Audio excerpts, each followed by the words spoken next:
feet. When you touch me, work that body. Hard times, give your body up. Is it all over my face? hot shot. That's a model. Do it through the music. You can't have your cake and eat it too. Don't make me wait. I love Let's Go Dancing. Let's go dancing, let's go have some fun. We come alive after our 9 to 5. You know, that told the whole story.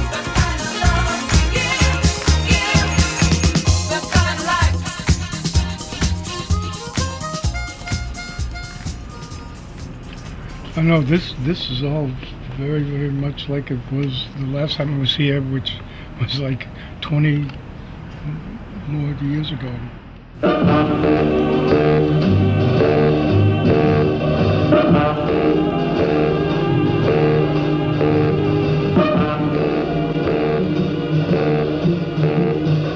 I was born in Everett, Massachusetts, which is about 8 miles north of Boston. My folks lived in Revere, Massachusetts. I was the only child. I never thought the music business as being a future. I loved music from the time I was 13 years old. I used to go into Boston, you know, by myself and sit through 3 movies in order to see 4 stage shows of the live bands that used to come to the RKO Theater. I mean, Ray Anthony and Tommy Dorsey and Jimmy Dorsey and Glenn Miller.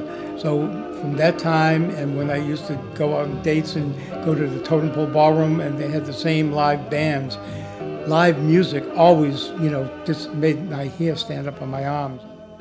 I realized I was gay from probably when I was 6 years old. I realized something was, you know, a little different. I had a couple of buddies that we used to fool around.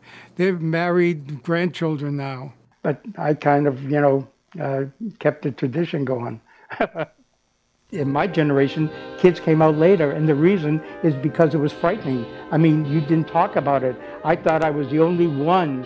I wondered and worried how my life was going to be. And I remember going into Boston and picking up, for some reason, sailors. Had the first encounter been something that would have frightened me, it probably would have ended, you know, my even thinking that way.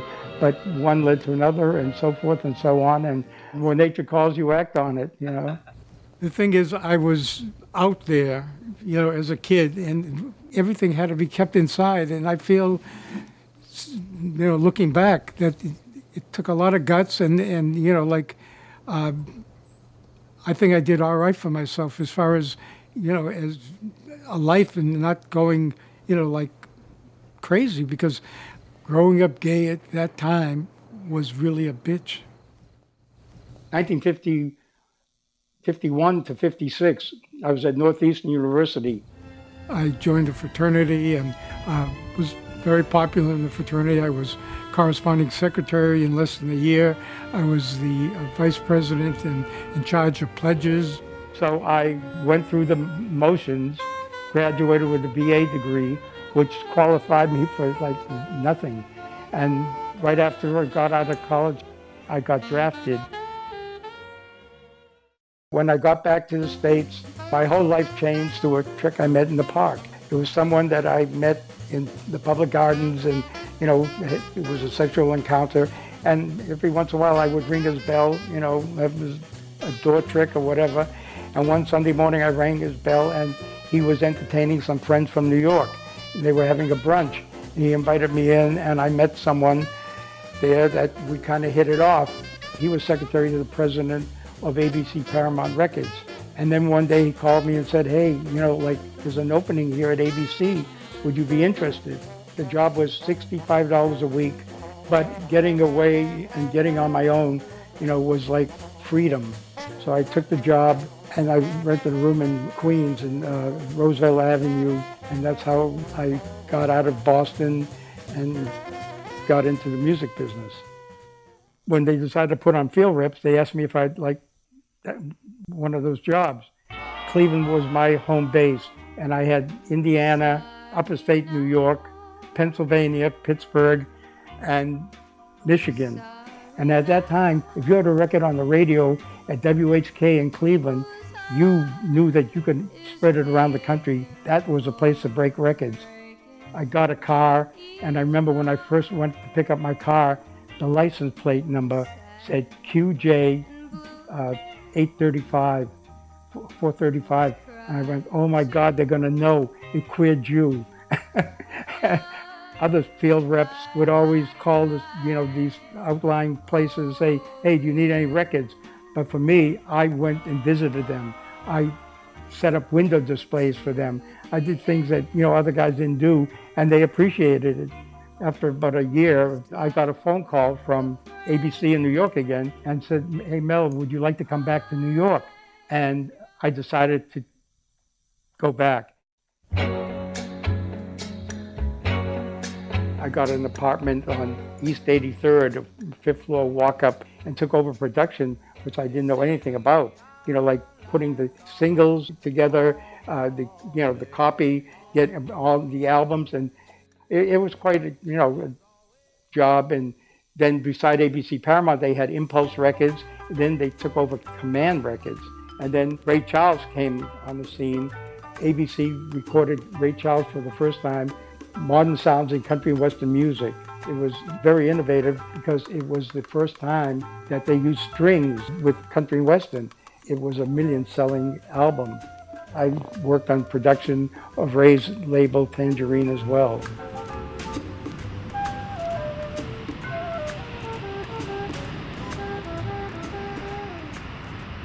It was a July 4th weekend, and it had been raining on Friday night, and like the Sandpiper closed, and everyone went home, and I got back to the house, and I thought, I think I just feel like taking a walk.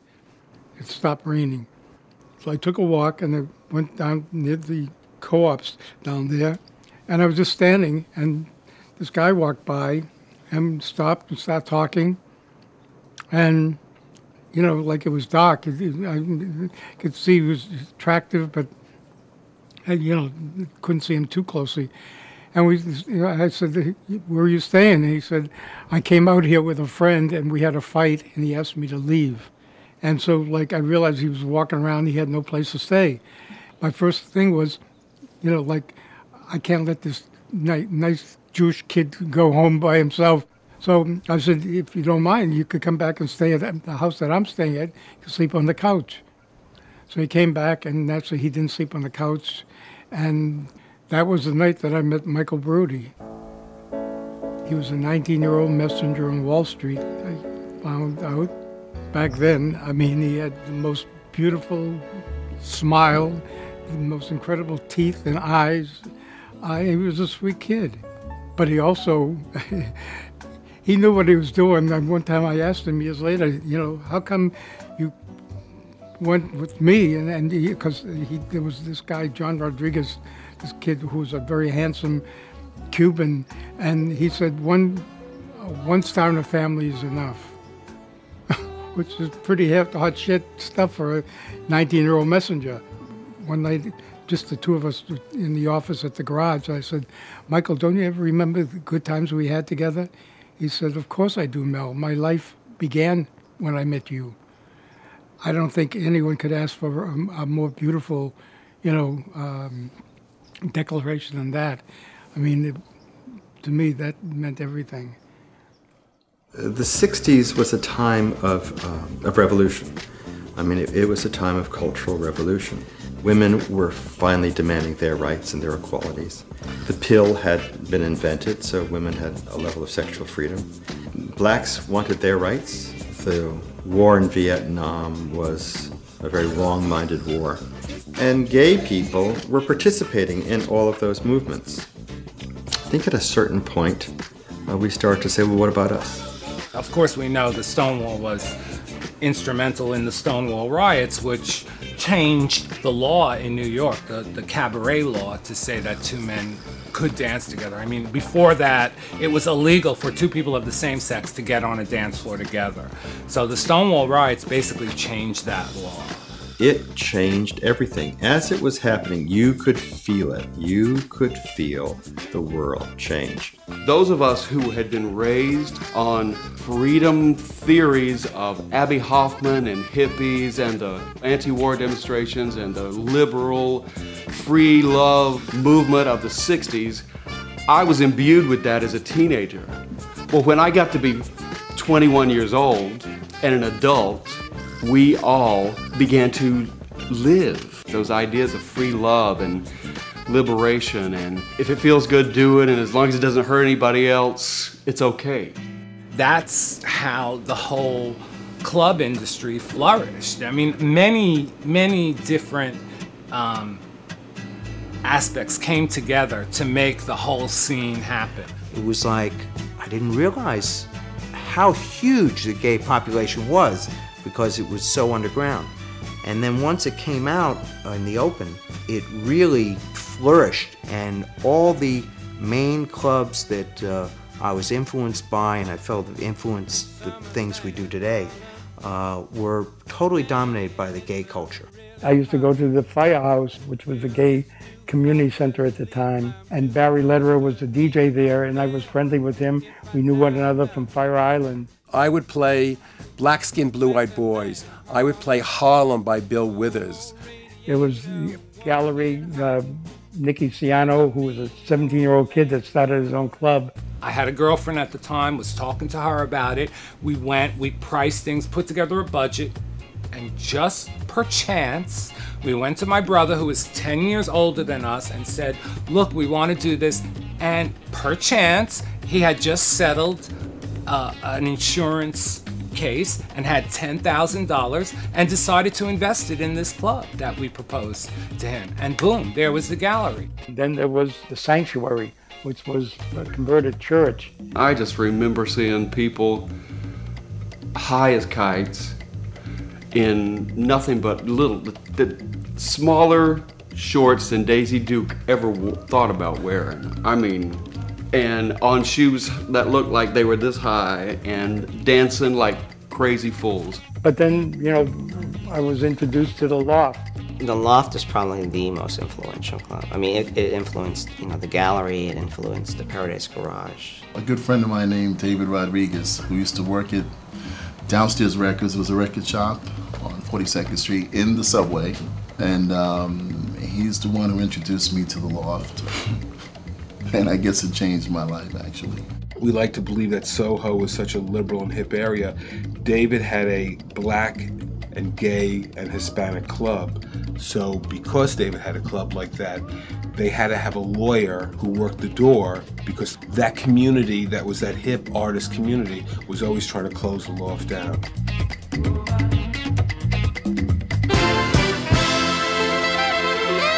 In the early days of disco and R&B were somewhat interchangeable. A good up-tempo R&B record was often a disco record.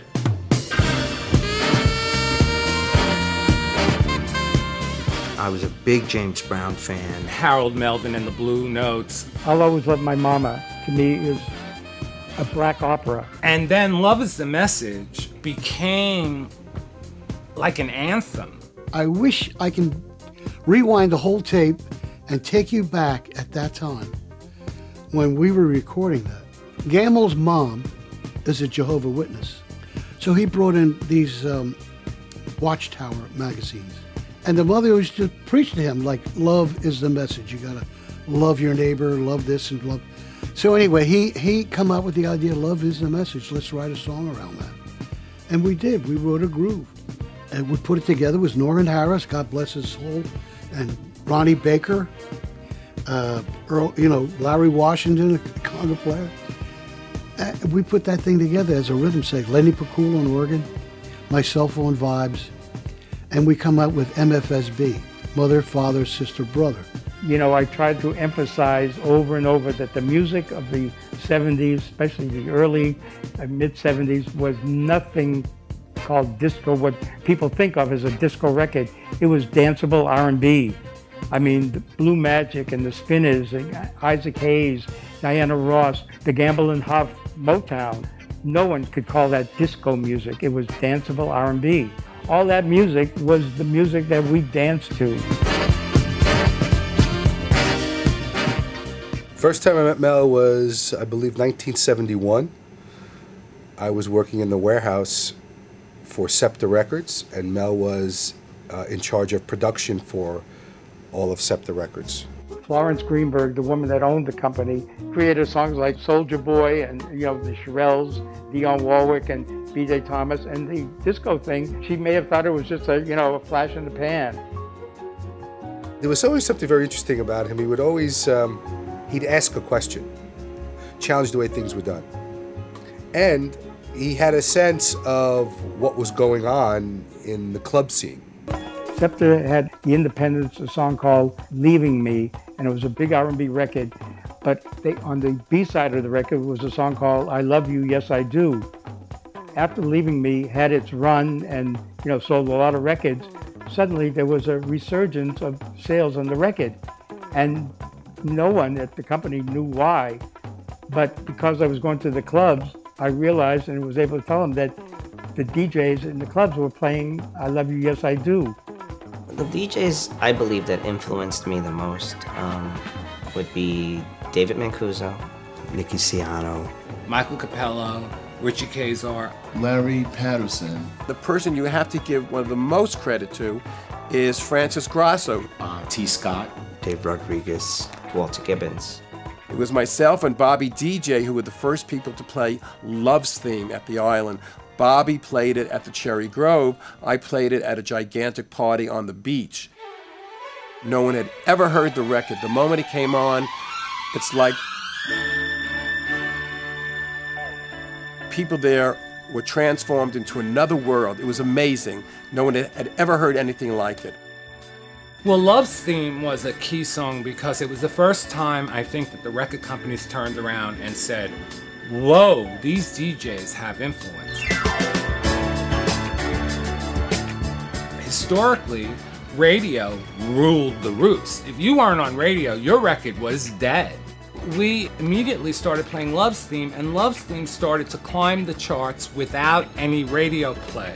And now they found an outlet where they could promote their records without radio. It was the first time in history. So it became monumental.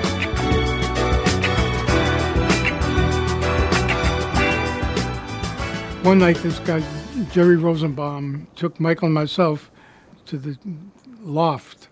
And we were just standing on the stairs and, we were going to the different, clubs. And I remember just saying, wouldn't it be great to have a place like this where black, white, straight, and gay can come together? And that was, maybe a year before we start going, separate ways. And Michael, took some money out of our joint bank account and, went in with these two other guys and opened up Reed Street.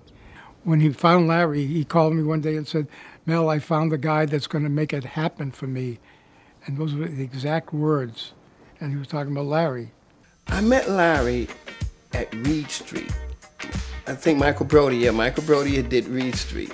And that club was so hot. When I first saw Larry, and Larry, he didn't mix like everybody else. Everybody else was kind of mixing in and out. He was just boom, boom. He would just slap, slap. He would just hit you over the head with the mix. Just his selection. I realized at that point, I said, this guy's a genius. All the DJs had were 45 records, 45 RPM. And, they wanted to be able to have something else to create. Just about that time, there was a record that Scepter got called We're on the Right Track by Ultra High Frequency. But there was only one song. So it was sitting there, and we couldn't do anything with it. I remember standing in the hallway, and I said, Sam, why don't we put the instrumental mix on the B-side? And he said, oh, no, Mel, people think that we're cheating them. And I said, Sam, that's what they want. Finally, after much talking, I convinced them, and we put the instrumental mix on the B-side, and that became standard in the industry. That year, we won the Billboard Trendsetter Award for being the first company to put an instrumental mix on the B-side. I would go to Mel's office in the early days to pick up the Shirelles, to pick up Dionne Warwick, because that's what I was playing. But when disco started to become a prominent force and I was playing at the Island, I would start going and to pick up the records I really wanted, like the records that Mel was working on with Tom Moulton, like Patty Joe, Ain't No Love Lost. Make Me Believe in You, Ultra High Frequency, We're on the Right Track, and of course BT Express. This guy came up to the office one day wanting to, get records. His name was Tom Moulton. He was the one that came up with the suggestion that SEPTA put out the first 12-inch DJ record on the 12-inch. At the same time, I didn't know that he worked at Salsoul and got Salsoul to put out the first commercial 12-inch. It was a Friday, and he wanted an acetate to play, and Jose ran out of the 10-inch acetate, so he had a 12-inch. And, like he said, you could spread the grooves and it'll make it hotter. And so that's how the 12-inch came about. And I was smart enough to listen to him and put the first DJ record from SEPTA, and it was called Bobby Moore, Call Me Your Anything Man. He put out a record that had one song on it, and I remember thinking, this is not going to work. Why would anyone buy a record the size of an album with only one song on it? Creatively, you had more room to do longer versions, have long intros, have long breakdowns, have long endings. It was more about longer songs. I think 12 inches allowed for that, longer and louder. And it made a tremendous, tremendous impact on the disco industry. It was the excitement of having an extended mix that thrilled the dance floor and brought it to great heights. And remember, we were all on drugs. But even if you weren't on drugs, you still could enjoy the record. And Mel was a leader. He was the first, absolutely the first. 76, SEPTA went out of business. Everyone went to different places. The disco thing was getting popular. So Ed Cushions at that time said to me, hey, why don't we start our own company? Ed Cushions was the sales guy at SEPTA. I said, I don't know anything about starting a company. So he said to me, look, you want to take time off? Let's start the label. You can go and do whatever you want. I'll take care of things. Ed was the business guy and Mel was the creative guy. So Ed cut the deals for the price of the records. Ed collected the billing. Mel really, I think, went and found the talent. I don't know if you'd want to call Mel the wild one and Ed the tame one, but Ed was the down-to-earth guy, and Mel was the guy who dealt with Larry Levan and all of the club craziness and all of that. We got a small room, one room downstairs in the same building on the 6th floor where Opal Studio was, and we started West End Records. Ed Cushions used to go to the West End of the Bahamas, and he pulled out something in his pocket that said West End, and so we decided to call it West End Records, where the sun sets and the stars rise.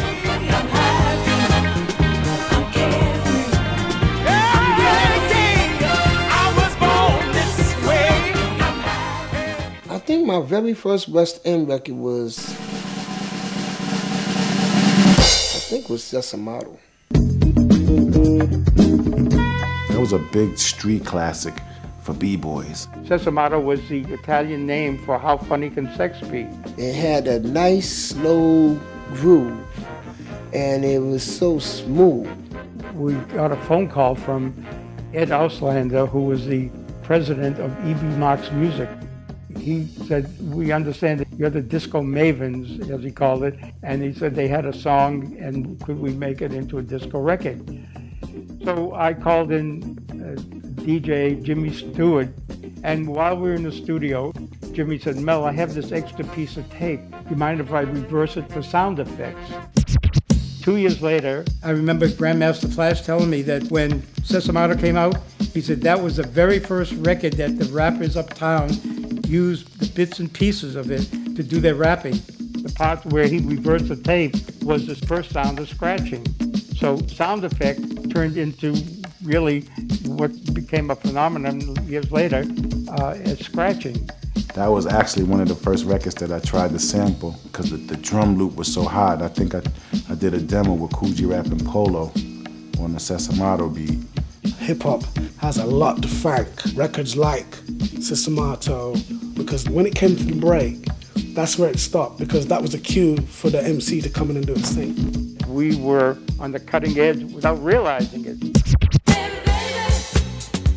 We got a tape in from a guy in Paris called Pierre Jaubert, and it was an artist that he called Michel. So I turned it over to Tom Moulton, and he took it to Philadelphia and put together the first West End album. Can You Feel It, to me, that was a hot song. It was a great dance record, and it had a great groove to it. You know, it reminded me of MFSB, it reminded me of Baker Harrison Young. It had the spirit of that Philly sound, for sure.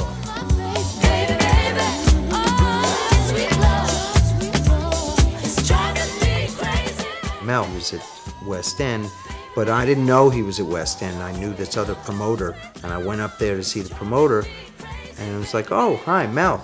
They were talking about the future and what we're going to have and how great West End's going to be, and soon there's going to be a club that is going to have really great DJ, and it's going to play just, you know, all the music like that's special.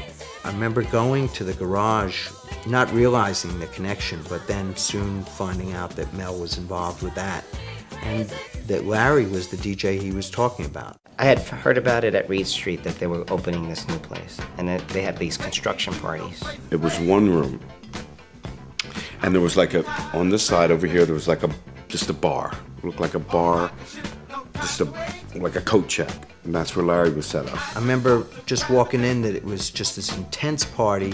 He's playing like Galaxy by War. And I'm just looking at the crowd going, wow. The energy in here is unbelievable. It's like you're playing for a room full of DJs because they all love music so much. It closed down and then it opened the big room. And then that small room became the Crystal Room. And then it expanded again to a theater room. And then the roof opened up. Let's see if I can remember. I was trying to remember when you walked across the room and then there was this person standing in this little booth. And you were always nervous that you wouldn't get in if you didn't know somebody was a member, you couldn't get in.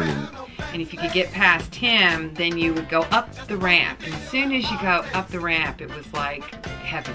It was an amazing experience because you could hear the thumping of the music. And you would get like butterflies in your stomach when you're walking into that space. And it was more than the lights and the sound. It was magic, and you can't really pinpoint exactly why something is magic, why a painting is great, why a certain book is genius.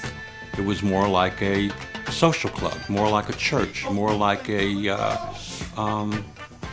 family. When I first started going there, I didn't know anybody. I waited outside and cried till they let me in. I had a friend that took me the first time, but when he stopped going, I was hooked, and they wouldn't let me in without him, and I was like, no, I'm staying. I'm not leaving till you let me in. And that was Michael Brody, and he was finally nice to me one day and let me in. Michael wanted money for the garage. I loaned him money. I said, I'll just support you and become a financial backer. But I didn't want to go in with him, which was, you know, not too smart. One of my second 12 inches I ever bought in my life when I started buying records was Karen Young Hot Shot. Oh yeah, that was hot. It had that beat that just got your blood going. That was big, gay record for me.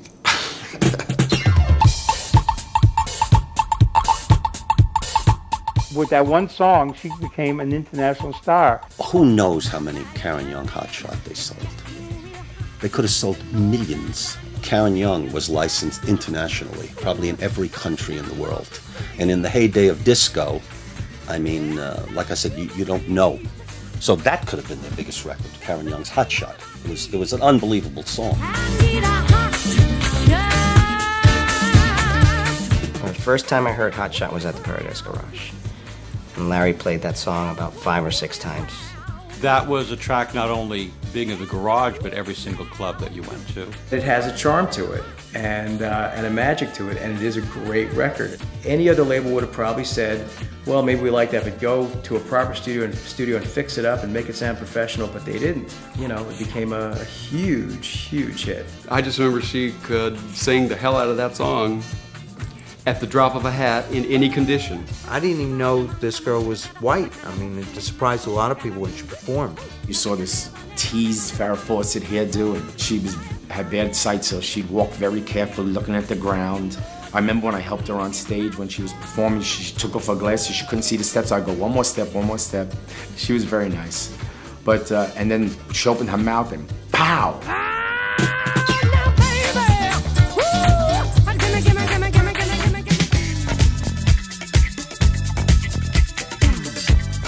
The first song that I loved on West End, and I didn't even know it was on West End, was Work That Body. You couldn't help but move when you heard that song. When I think of that song, I think about the Paradise Garage. I think about Larry Levan and hearing that record there because he played that record like no one else did. My first production was Work That Body. Just that bass line. That whole bass thing, it was original, but it all came from being in the garage. Because if you didn't have a hard bass, you just, no one felt it. And then the syncopation of the melody with that bass line. Got me jumping, got me jumping. I don't know, it's kind of unusual too, like sort of like the chord progression of the way it moves. The movement in that song is a little bit different, and I like that. After we finished Work That Body, I mean, immediately, I took it to Larry. Larry put it on, and he was, Kenny, I love this record. I wanted to go to South Soul or Prelude because, West End, who are they? They had Karen Young, that was it, as far as I was concerned. I said, Larry, I want to take the record over here, and, I want to take, he says, look, Kenny, we're taking the record to West End.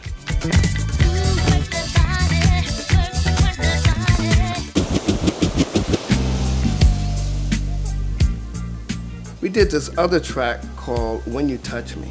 The first time I heard When You Touched Me at the garage, I almost had a heart attack. What stays in your box? That's definitely one of them.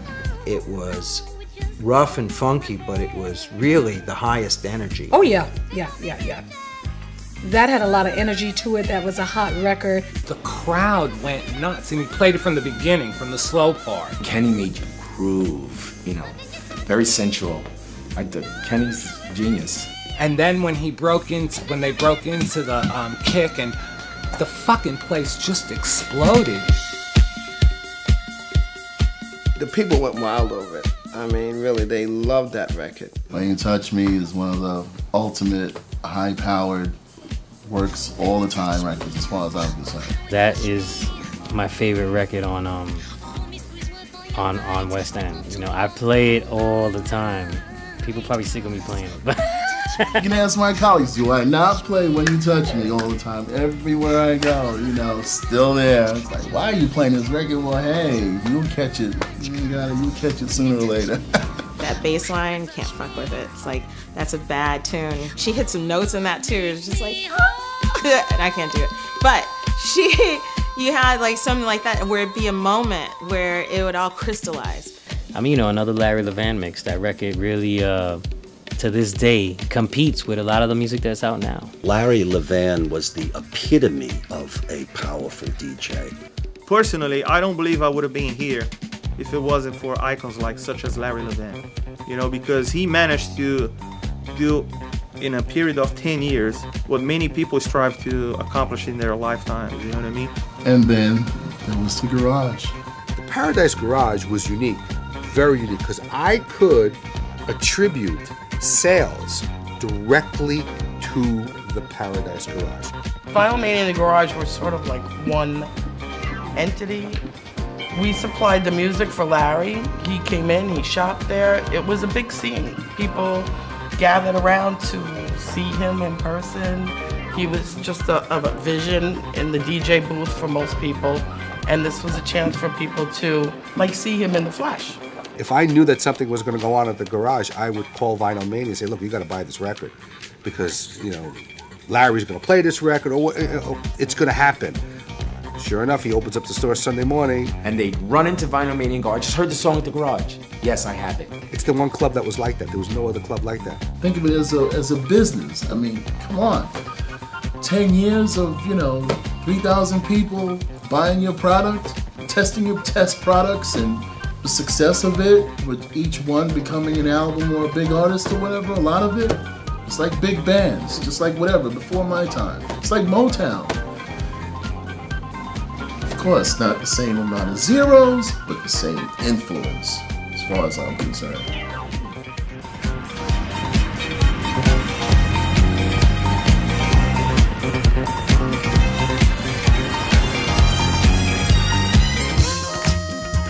had done well, and my partner said, we're either going to pay the money for taxes because we made so much money. Let's have a distributor meeting in San Francisco, invite all our distributors for a weekend. And so we did. It cost us like $75,000. But when we came back from that convention, the shit hit the fan. I mean, like, business was really bad, and some of the product that we had wasn't up to par. We put out this album, Colleen Heather. Till this day, I don't know why we did it. The old classic Malaguena. Nothing much happened. The Tana Gardner album didn't do much. And then Arthur Baker came in with his first production called Kind of Life, Kind of Love. See, now that might be my favorite. Kind of Life was a classy record. It was all about the north end of Boston. A lot of people came down from Boston. I mean, Arthur Baker, Joey Carvello, Dana Jacovitis. There was a whole scene of people up in Boston that played these New York records. Everybody knows Arthur Baker's story. In the 80s, he went on to become the first superstar remixer. You know, sometimes a song, you could hear the first note, and you go, and it just grabbed you right away. Kind of like grabbed me right away. You know, it worked with everybody. It worked with the Latinos, African Americans, like everybody liked that tune. You got to give it up to Mel for choosing a record like that. It was kind of an embarrassing moment, Disco Sucks. That was a blip on the radar screen, but I think it certainly is still cited as a point when the corner was turned. And I think it was racial, and I think it was homophobic. Disco was everything at that time, and one way of them trying to get their frustrations out was doing that whole little bullshit thing in Comiskey Park. Disco, in the commercialized sense, was like, you know, baby face, like a disco beat to it, or like some stupid song like that. So you got Disco Ethel Merman, Disco Classical, you got Disco Duck, you know. It's a perfect target. And as this industry is growing, it's really selling a lot. You're starting to see on these artists on the cover of Rolling Stone, the straight white rock and rollers really had a problem. Record company executives are notorious for being able, you could say boo at the right time and scare the hell out of them, especially if they're on a coke jag, like a lot of them were. I mean, so I think they probably just got scared. Thought, oh, hey, this is 15,000 people in the stadium burning disco records. Maybe we better change something. So what do? They didn't change the music. They just changed the name of it. They changed it from disco to dance. The underground dance music stayed the same. The only thing that was happening, you know, a couple of friends early on, Nick Rock, Rick Relikoff, amongst, you know, few were starting to, you know, wind up in the hospital. We had no idea what the reason was. It was frightening to, you know, to everyone because, you know, we didn't know what was going on, and we didn't know for quite a long time.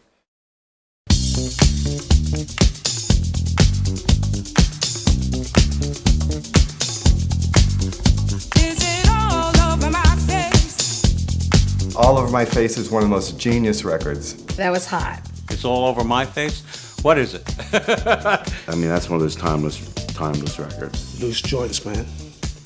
All over your face. You know, that was a call and response song in Chicago, you know. Is it all over my face? They take the music out and everybody say, hell yeah, I'm in love dancing.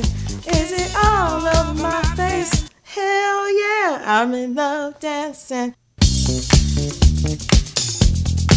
That was a Steve DeQuisto thing. Steve DeQuisto, he was a real character because, you know, like, he was very talented, but he frightened people. Steve DeQuisto at that time was a DJ at the Loft.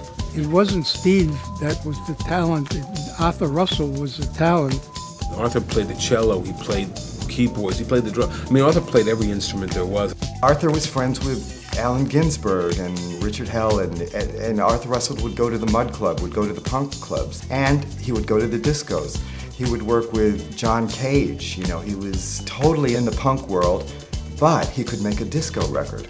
I said, we're gonna go in the studio and, you know, we'll listen to what Arthur's trying to do, and we'll create a groove.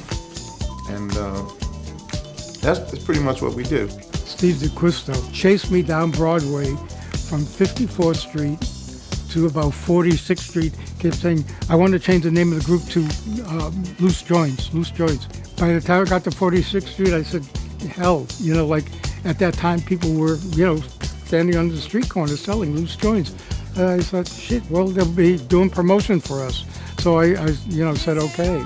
To this day, I play Is It All Over My Face and When You Touch Me a lot. I think I play Is It All Over My Face every other time I play. We put the record out with, the male vocal, and nothing was happening. So Larry went in the studio, and at that time we were, really broke. That record was being mixed by Larry, and Larry was doing it on studio time that he didn't have, and the people came in and found out that he was there, and they kicked him out, and he had done this raw mix, which is what came out. And I always happy about that because he may have gone longer, he may have changed things, but he found that girl's vocal and put it on. And I was at the garage on a Saturday night when Frankie Crocker from WBLS was there. He played it, and Monday was on BLS. It became an underground local hit, New York. It's become bigger today than it ever was before.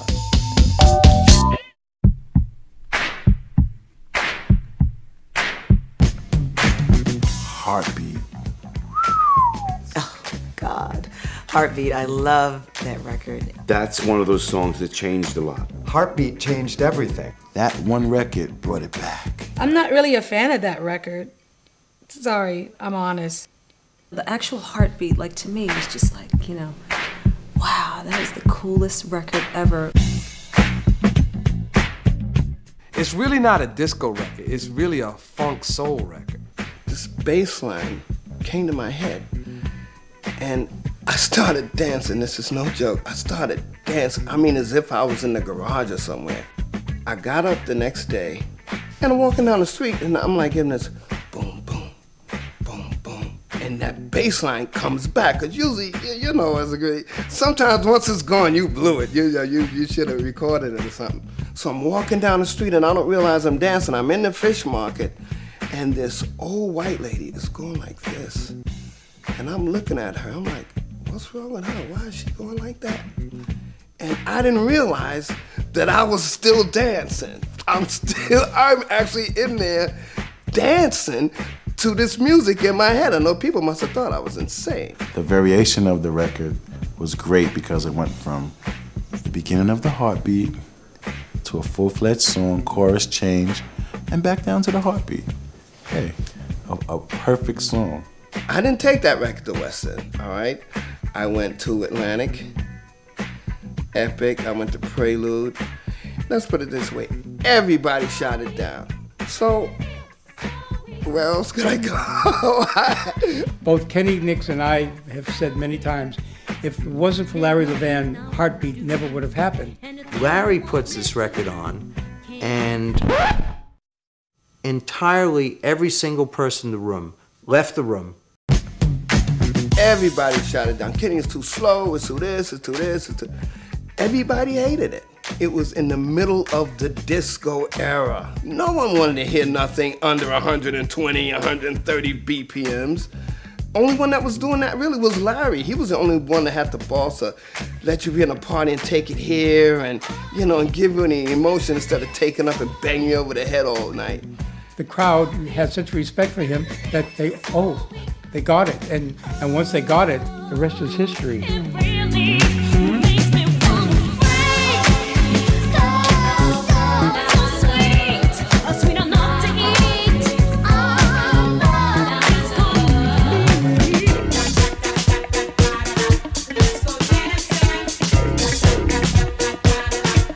One of the songs that came out on West End that I was very proud of because the producer was this young black kid that he dissected the lyrics for me. It was Larry Joseph, and he said, let's go dancing, let's go have some fun.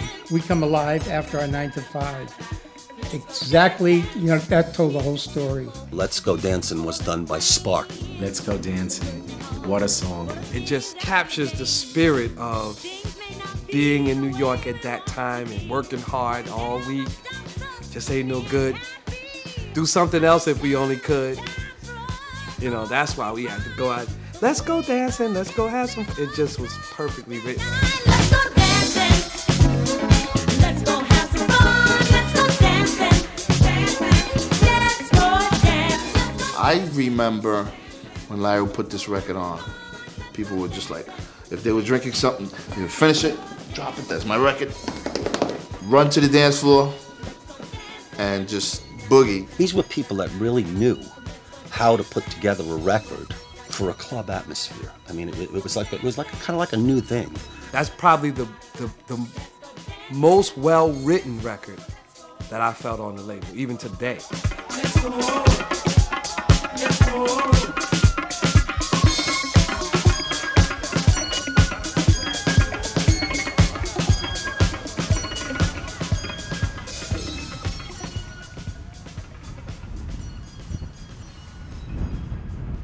Back in the very early days of AIDS, Mel was selling raffle tickets to fight the gay cancer.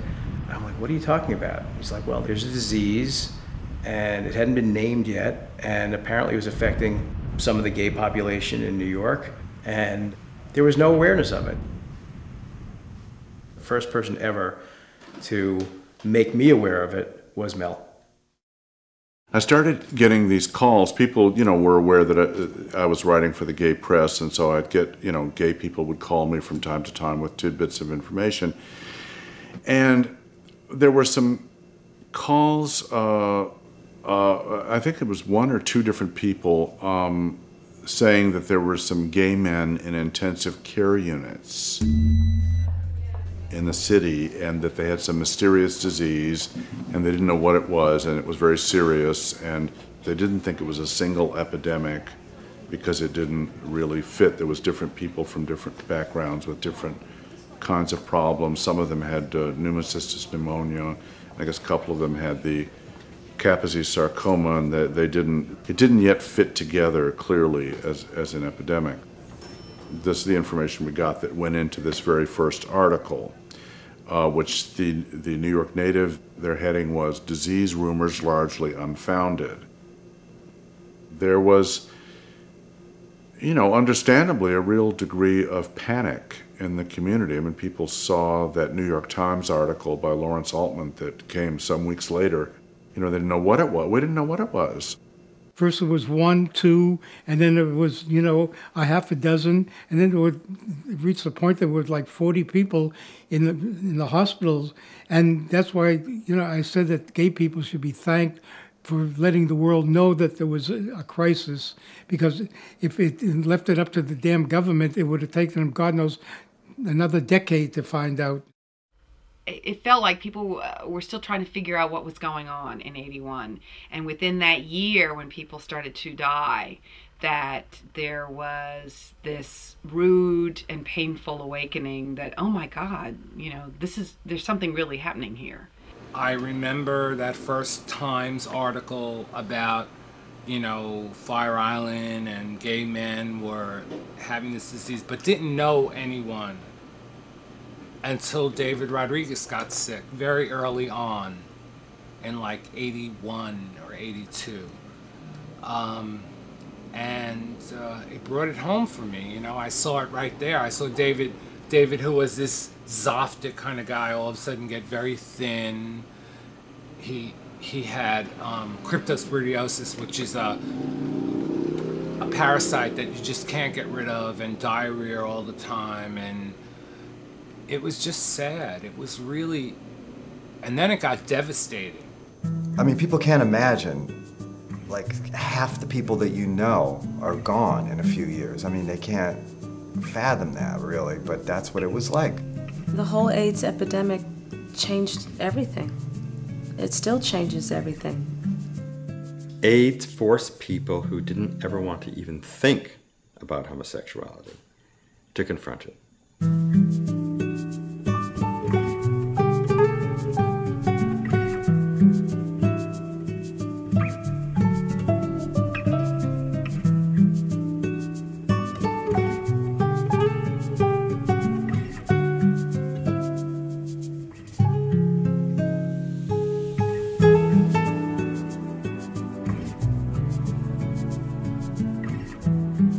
There were political organizations and cliques and things already in place, but that's not where the action was unfolding in terms of response, this earliest response to AIDS.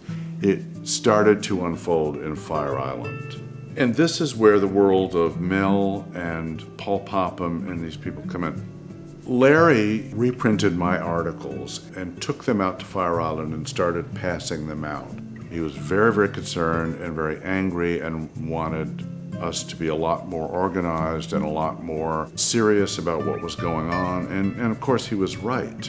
Paul Popham was this handsome former Green Beret who was just absolutely worshipped by throngs of gay men. So, as with many grassroots organizations, these folks came together in someone's living room and began this process of trying to figure out how to respond to this crisis.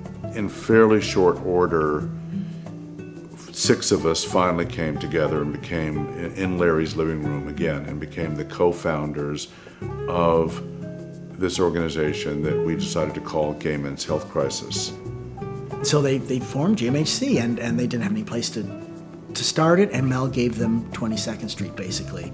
It was a single-room occupancy building, somewhat run down. It was still kind of a shell, and I think the upstairs was, still completely unrenovated. But he had empty rooms, and so all those empty rooms he let GMHC use. So that's how this became our first home. Why did you feel compelled to let them have space?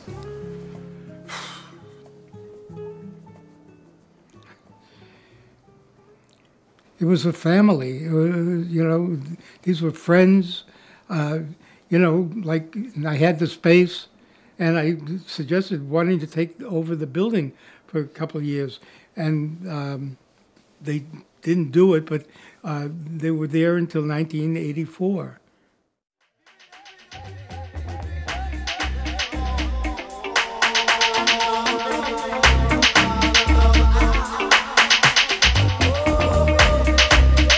The Peach Boys.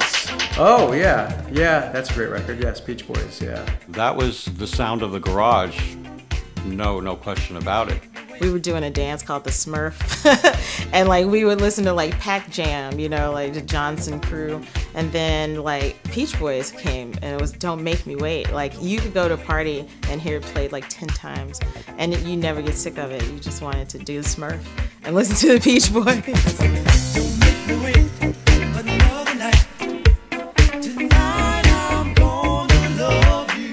Well, Don't Make Me Wait is the epitome of what was happening on West End. Remember the Larry-Mel connection. Now all of a sudden, Larry was making a record. I got Larry to do this first mix ever. It was for Sesame Street called C is for Cookie. And you listen to it today and it still stands up.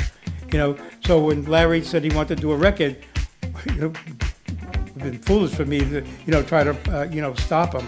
That record was so different. I mean, there was nothing that sounded like the Peach Boys. Nothing at all. I mean, those hand claps on Don't Make Me Wait, it was just like a real innovative thing. He got an idea and he went with it. He was, he was a genius. And, Bernard Fowler's vocal on there is, something special.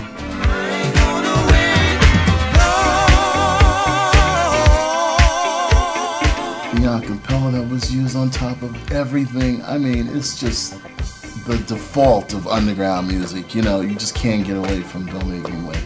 When Larry said to me, Mel, I want to do a cappella for Don't Make Me Wait, I said, a cappella with disco, Larry? And he said, yeah. And 2 minutes later, I said, okay, because, I wasn't going to, doubt his talent. The a cappella in Don't Make Me Wait has become legendary. I mean, it's been used over and over. Because Larry was so meticulous and the way he worked, which was slowly, we were waiting forever for that record to come. People were dying for that record to come out. Mel says go in the studio, take all the time you need. You don't say that to someone like Larry. That's like letting a 5-year-old loose in a candy store saying, eat all the candy you want. Larry had been playing that record and it was embraced immediately, and by the time that record came out, it was an anthem. The Peach Boys and Loose Joints are two examples of what I call modern West End. Early West End was the female vocalist doing the typical club tune. These were different records. I liked them very much.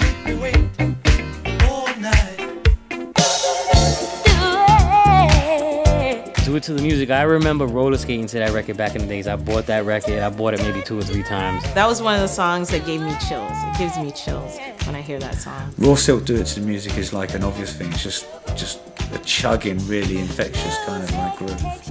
And vocals were amazing. Yes, I love that. Get grooving, come on everybody. With feeling, yeah. That song had a large part of my first disco/clubbing, nightclub experiences, actually. Mel managed to sail from the 70s into the 80s and keep the label consistent, putting out good quality records, even when the music became a little more electronic and disco was no longer the hot thing. He came out with records such as Do It to the Music, Raw Silk. To me, that record alone is a pure definition of class, you know what I mean? It was very electronic, but it sounded so polished. And then it was just sexy. That's just a sexy song. There was a time when Profile and West End were 3 doors from each other or 2 doors from each other, the same floor, the same office building. Probably some producers would get to us first, and then if we didn't like a record, go down the hall to West End. And I think Do It to the Music was a record like that, where I didn't hear what Mel heard in that record when it was brought to me in its original form, but Mel was right. Once they fixed that record and did a new mix to it, it was a really, really good record. BLS, Frankie Crocker had a top 5 show. This record was on #1 for 5 weeks. It was huge, huge. I mean, every person that came in the store bought one. Just picture owning a store and every single person that comes in selects this one item. Guaranteed. Do it, do it, do it. These 2 guys brought in a record to me that sat on my desk for weeks and weeks and weeks. There was something about it that I really liked and I wanted to do something with it. Finally did, and it was a song called Ride on the Rhythm.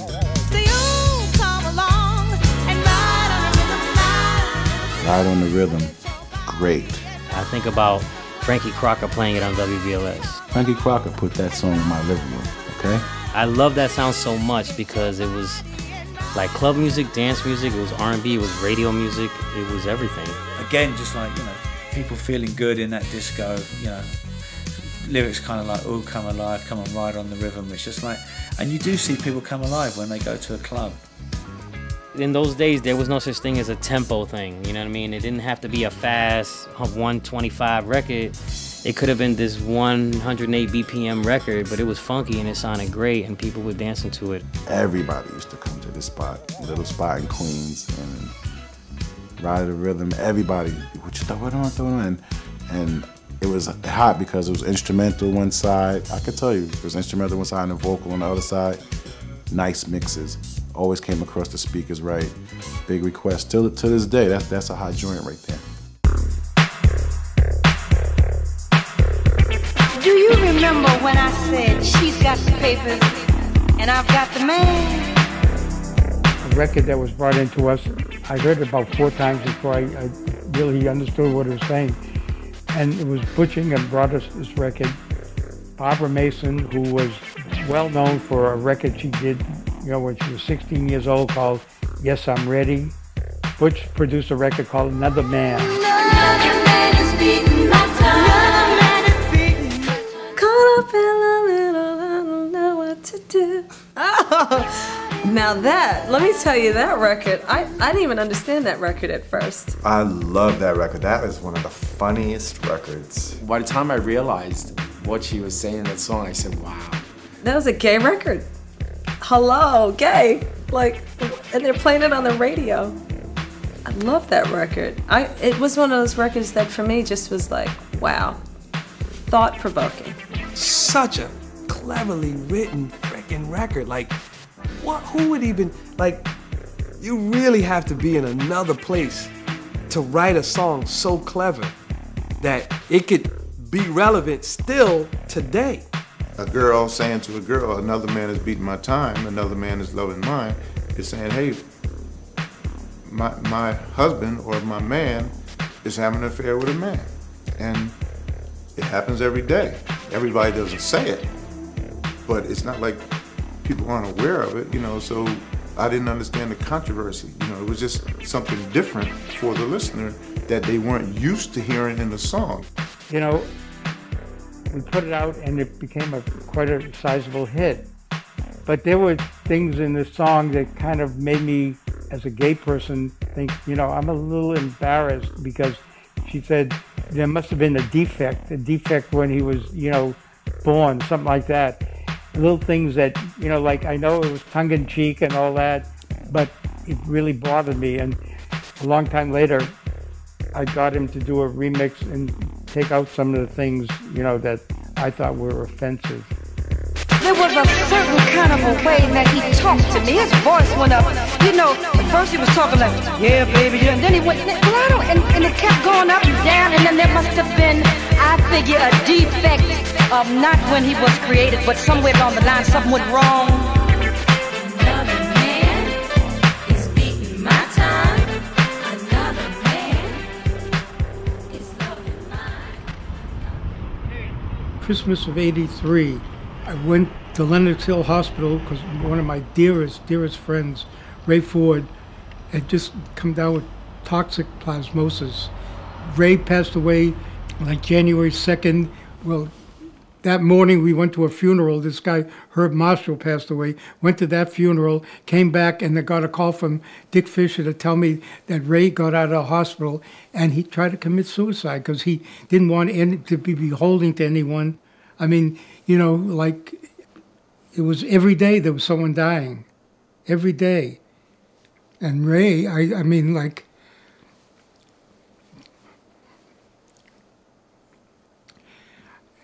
I mean, you know, he was like my therapist. I mean, we would talk hours at a time, you know, and, you know. Mel was so, you know, distracted basically by the AIDS crisis, and it was the kind of thing that like West End just couldn't get his attention as much. I think he said, okay, just take it. He gave him the stock. I think just go with it. You know, do whatever you have to do. I stepped away from West End at the end of 1984. My partner at the time kept telling me every day I walked in the office, we're going bankrupt, and it was frustrating, and I was more and more involved with the stress of losing friends and doing drugs, you know, to forget about a lot of things. And I finally just said, hey, here's my stock, do whatever you want with it.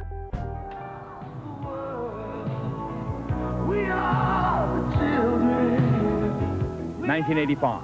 Actor Rock Hudson announces he has AIDS, putting the epidemic on the front pages of newspapers and magazines around the country. The infection has surfaced now on continents around the planet. 20,470 cases of AIDS have been reported in the U.S. 8,161 are dead. It didn't compute. You just didn't know what was happening. I mean, you knew what it was and you knew what was going on, but it was like, this can't really be happening. You always thought it was going to end the next day. And then when we found out about Michael, that was pretty much when it really hit home. It was like, this can't be. It was like the final blow for Mel, you know, after losing so many friends and having so many friends get sick, to have Michael be sick. I had been after Michael for a while. I said, Michael, I'd like to see your apartment, the place that he bought on Canal Street.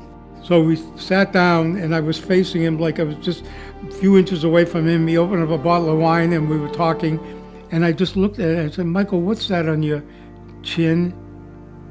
And he looked at me and he didn't have to say anything. He just looked at me like, Mel, you know, what do you think it is? And he said, I brought it on myself or something. Once Michael started to decline, I mean, the staff sort of heard the rumors, but we never knew until Michael told us about it several months before the club actually closed that he was ill and the club was not going to reopen anymore. He wanted everyone to have enough time to look for another job. Michael was very proud of the Paradise Garage and what it meant to the membership, what it stood for in the industry. The club was very well respected. I believe that Michael couldn't do it anymore. If he was dying, then, you know, the garage era was going to die with him. God, the closing of the garage was devastating. It was just absolutely devastating. And it felt very, you know, discombobulating and gray. You know, it's like being underwater and at night, where it was just like, oh, where do you go? And it was very tragic for Larry for the garage to have been closed. I know that I left after a weekend. I don't know what time it was, but I know when Larry played Weekend, I just said, you know what, it's not going to get... Oh, it's hard. I can't even, like, talk about it. But when he played Weekend, that was real, you know, that was it for me.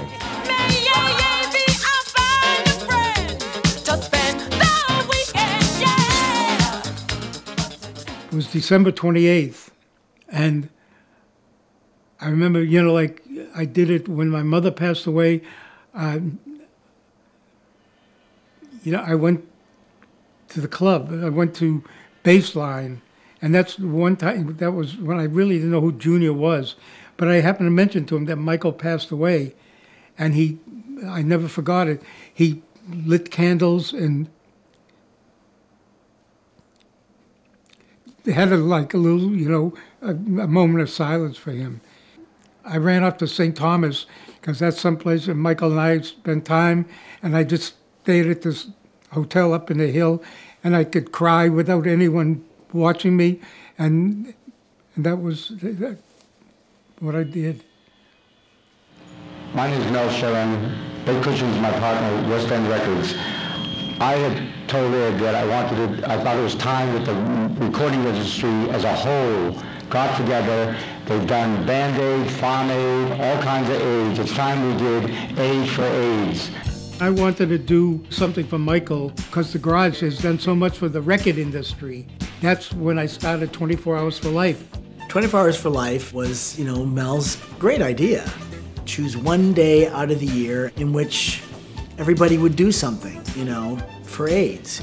We believe we can raise, in one 24-hour period, one day, worldwide, $100 million, and that's our goal. The design people had gotten it together, Broadway was getting it together, but there really hadn't been a, you know, music industry organization, you know, stepping up to the plate to fight against AIDS. We have a music convention, and music people should be involved. And as you can see, the seats are empty because a lot of people don't give a damn. And it's time that everyone gave a damn. AIDS is not a gay disease. And it's time that everyone found out and knew it. I guess the greatest legacy of 24 Hours for Life is that, you know, it was the fiscal sponsor for Lifebeat. Lifebeat is the music industry fights AIDS. It's a charity that was founded by Bob Caviano and Daniel Glass, and it has evolved over 14 years into an HIV/AIDS prevention charity for young people. And Mel was very crucial in helping this organization get off the ground by providing financial backing prior to Lifebeat receiving its official status as a nonprofit organization. So he's a very integral part of the birth of this organization. He remains on the board today, as passionate as always on this issue.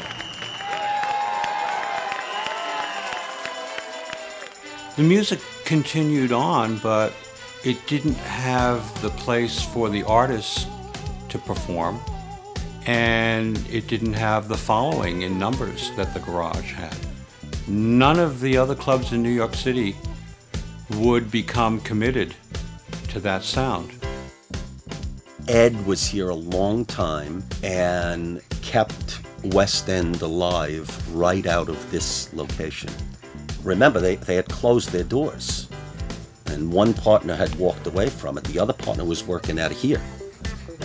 Larry went through some really bad periods where he was doing a lot of drugs and didn't care anymore.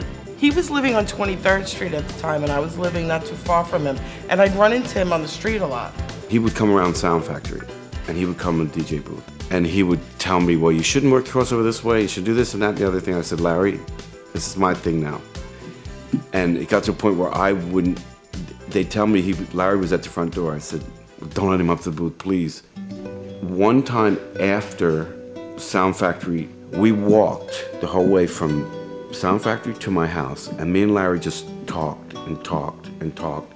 And I've said this before, that I felt that that's the day he passed the torch to me.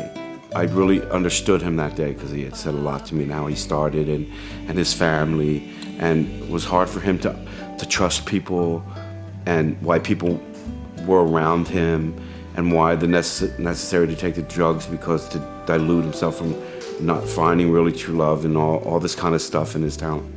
That was a monumental day for me, being able to have that like 8-hour walk with him.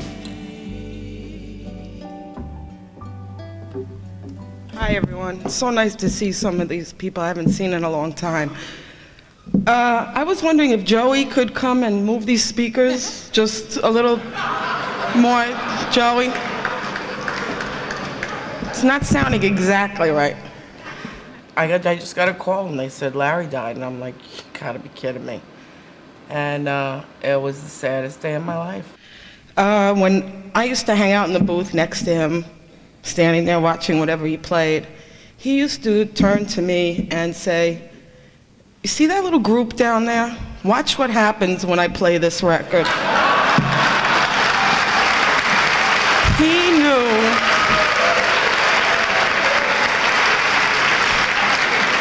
he had names for all of you. There was the Sentimentally It's You group, there was the We Got the Funk group, all of you.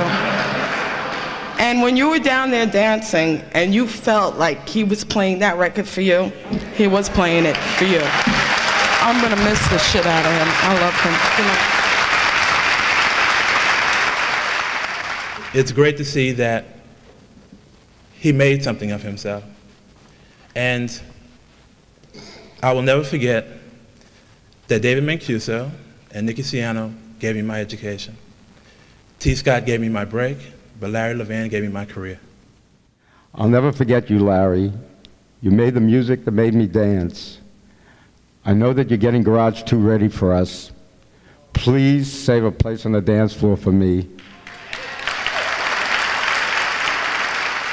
What I remember most was at the end of the ceremony, after everybody had their words to say and their little stories of memories of him.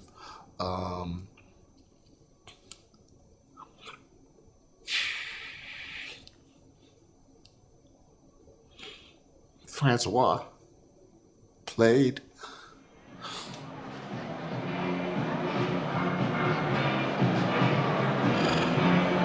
I'm sorry.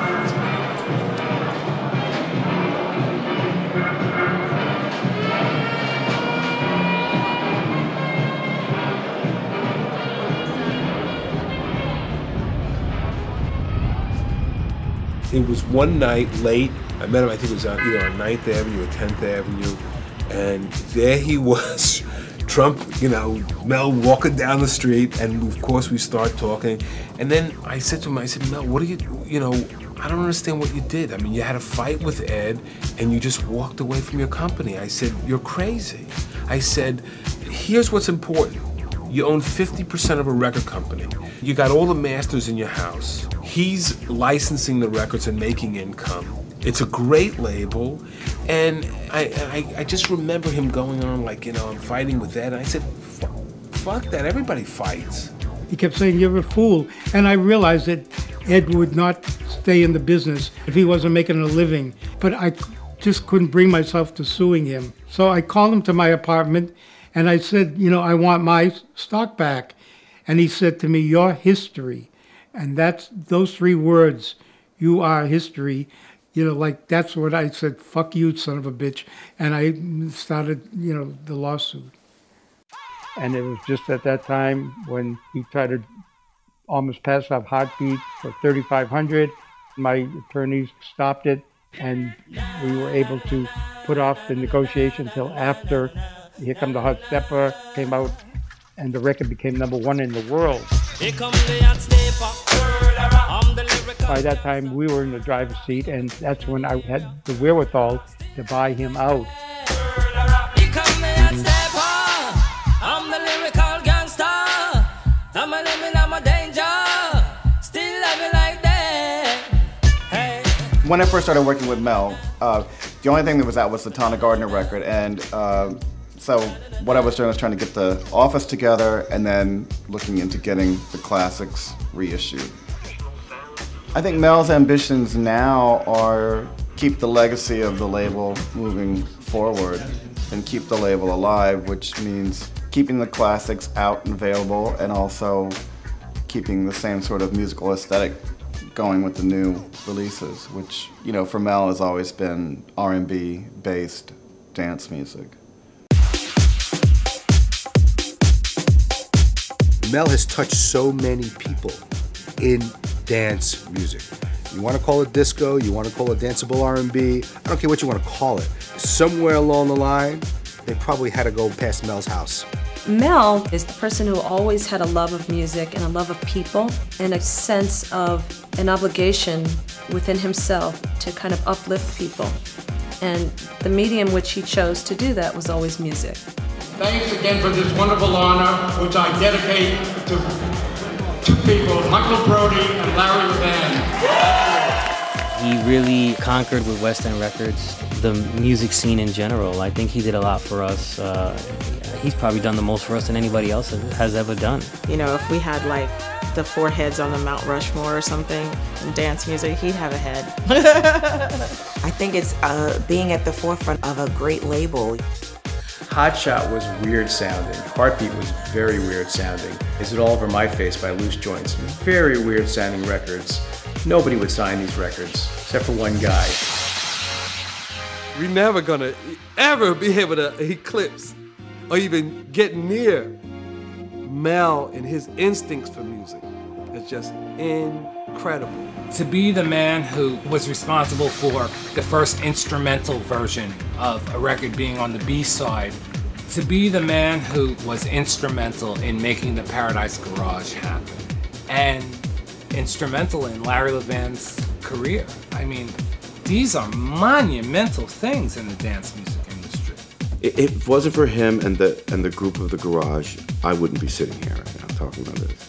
And I think that that's what his thing is. He was a pioneer in developing this thing that started that I wish that someone somehow could get back to.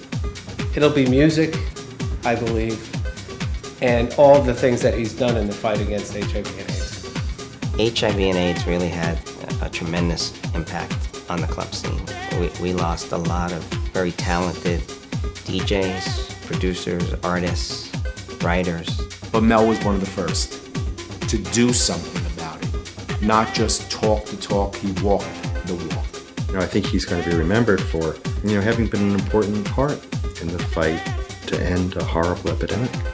Mel Cheren's legacy is a man who can live life, enjoy it, be compassionate and sharing with his community, and discover and nurture talent, and be part of a golden age of music in America. And the time that he has been here and been effective on culture, he's made an impact.